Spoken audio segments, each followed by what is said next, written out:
All right, everybody. So, where do we begin? Let's talk about these Bears. Let's talk about the NBA being back. Let's talk about a lot of stuff. This is your boy Germ, and you are tuned into Kinetic Aesthetic. And yeah, let's begin. So, starting off, the Bears have won 4 in a row. This is unprecedented. It has been a long ass time. We're talking 2018 for them to have a winning streak this long.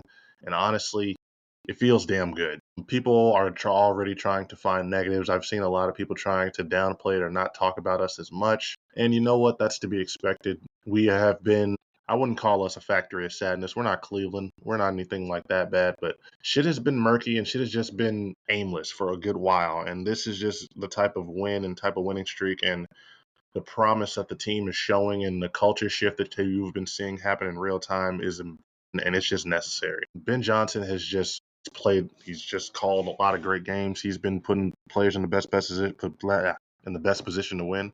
I don't even know how to talk. That's how excited I am. It is really just a nice thing to witness and to be able to say, hey, the Bears are on the right track. We're seeing a team that has, once the flaw is identified, we had no running game in the first couple weeks. After the bye week, it has been strong. We've had DeAndre Swift with back-to-back over 100 yards. We've got Kyle Monungai having career days. He's showing a lot of promise, and we're having our own little thunder and lightning little duo back there. You like to see it. Caleb is the only thing that I will really say I am waiting on him still to have that big game, to take that next step, to show that progress. And I I've had to have this realization. I've had to have this sort of mindset. We might not see Caleb have that sustained sort of high level top 10 quarterback play consistently until next year. And that's just based off the progression rate that he's going, and I'm okay with that. I need him to step it up compared to where he's been the last couple weeks. He's been looking like the Saints game. He just looked rattled. He did not look like himself. He didn't look like he was really comfortable, and it looked like for some reason he was in his head. Like he were like this should like the Bears were the underdog, and it's weird. I'm starting to wonder if maybe he's a bit of a road warrior and that he just plays better on the road. That was the first home game we had in a month. He hadn't played in front of the home fans for a good little minute, and maybe that's gonna be the thing. But I think that he'll shake it off. We're gonna see this upcoming week against Baltimore. I think with or without Lamar playing, we should win. And I'm gonna be honest with you. I know Lamar is a game changer. This man is a 2-time MVP. I don't think that he's going to be 100% healthy or just going to be 100% not rusty and just come back and be able to just shake off the momentum that we have. I think Ben Johnson is just the type of coach to where he's not going to allow that to happen. Dennis Allen is, if he's anything, he's proven that that man knows how to run a fucking defense. He knows what he's doing. The takeaways, of course, they are not sustainable, but this man is showing that, especially once we get some more talent on that side of the ball and he has more pieces to work with. Not to say that we don't have pieces on that side already, but just once we get some more blue chip motherfuckers on that side, it's a wrap. This team has everything in place on the staff for it to succeed. We just need to get the right people in place, and Caleb needs to take that step. And that's why I really want to see him. Baltimore, Roquan is coming back, so I'm not going to say Baltimore on defense is going to be completely trash and just easy to take advantage of. But this is the type of game where we need him to come in and just put your foot on their fucking necks. They are 1-5. They lose one more game, it's pretty much over. They're going to be playing hard. I don't expect this to be a blowout. I don't expect this to be one-sided. But y'all have to put your foot on the gas. There cannot be a lull. There can't be a we're 4 in a row. We can just do what we want. No, you have to come in and put your foot on their necks. It's necessary right now. We need the offense to have a big day, and I do feel like this is the type of game where with the running game having the success they've had, they're going to dare Caleb to beat them. They're going to dare him. We're going to need to see him at his best. And I think he's up to the task. There's nobody that I like more in the fourth quarter lately than Caleb Williams. But I need him to be fourth quarter Caleb the whole damn game. But I think they can do it. I think if the Bears can get through this, if they can get this W, I feel so much better about the rest of the schedule. Then I feel like we can really be on a run. And you know what? You get past them and you get to 5-2. Get past Cincinnati, you're 6-2. And you get past New York, 7-2. Sky's the fucking limit.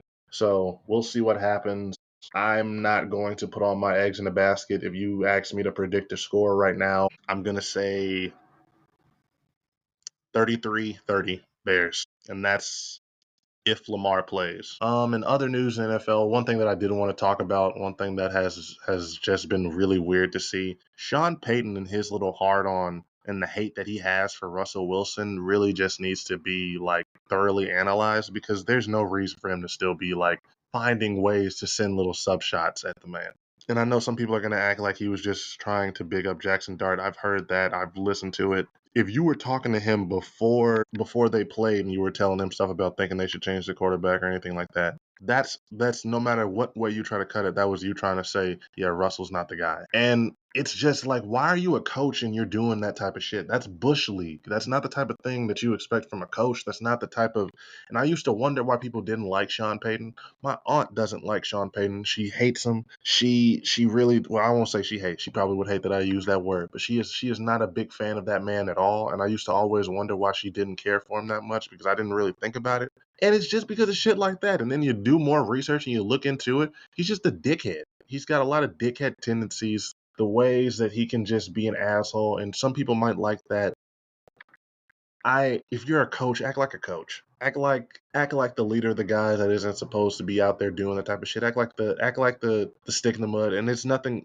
I don't know. It's just you shouldn't be a coach doing the shit that he does, saying the things that he does, and just acting that way. So for you to be able to get Russell Wilson, who, and I'm gonna be perfectly honest with you, Russell Wilson now is not. I'm not a.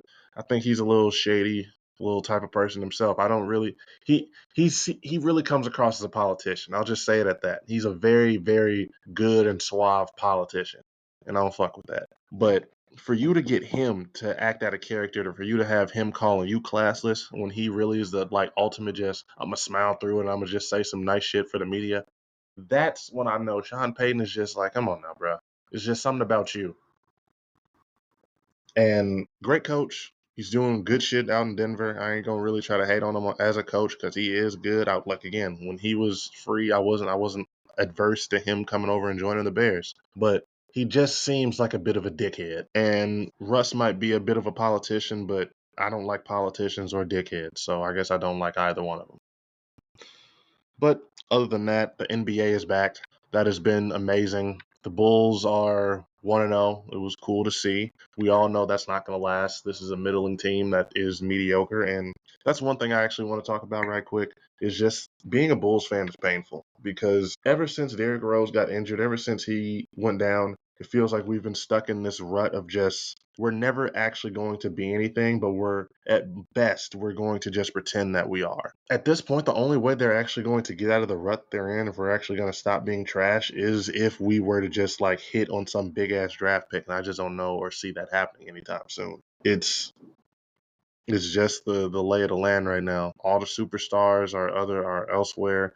We really don't feel like we have any pieces. I'll be honest with you. I like Kobe White. I like the little European guy.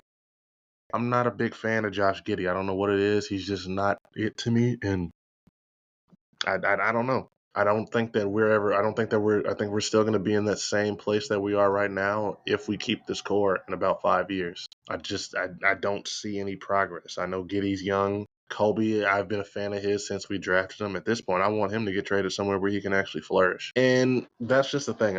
I'm tired of the Bulls being a team that is just middle of the road. I'm tired of that. We are like the non-sexy Dallas Cowboys of the NBA, in that we are just a franchise with so much legacy and history. Jordan played here, like in Chicago. Sort of like it's a crazy basketball city, it's crazy love for the sport. But the Bulls, the professional team, are just the definition of mid. They just don't. They're not on shit. There's no reason to get excited. There's no reason to see red. I just don't know. I thought we maybe had a chance when we had Lonzo and them, and they were looking good for a little second. Then everybody got injured, and that just fell to shit. Who knows, man? Who knows what's going to happen? Who knows if there's any hope for the future? But we'll see. This season, I don't really have any expectations. It's a little too early for me to be making any predictions. Only thing that I will say is that Luka Doncic going into this season in shape means that I think he's going to get his MVP this year. That is my only real strong like prediction. I think he can do it. I think this is this year.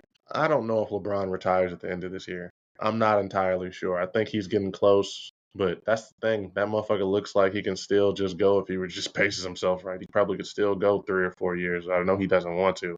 So we'll see. I think that he's the type that's definitely going to go and give himself and make sure he gives the fans a type of farewell tour just to, and the NBA would love that. They're going to maximize the fuck out of that money wise. So that'll just be interesting to see. But other than that, it's too early. I really got nothing else to see. I'm interested in Houston, seeing if KD and them can do something. But other than that, I just know SGA, Thunder is still going to be killing it. SGA is the best player in the planet right now. Fuck all that other shit. But yeah, this is all I have to say. This has been Sports Talk.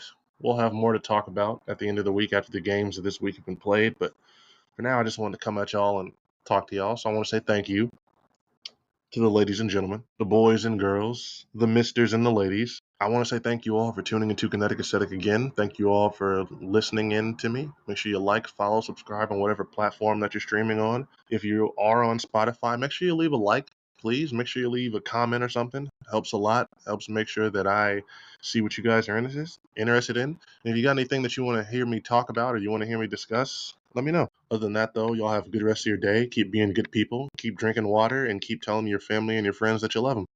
I'm out.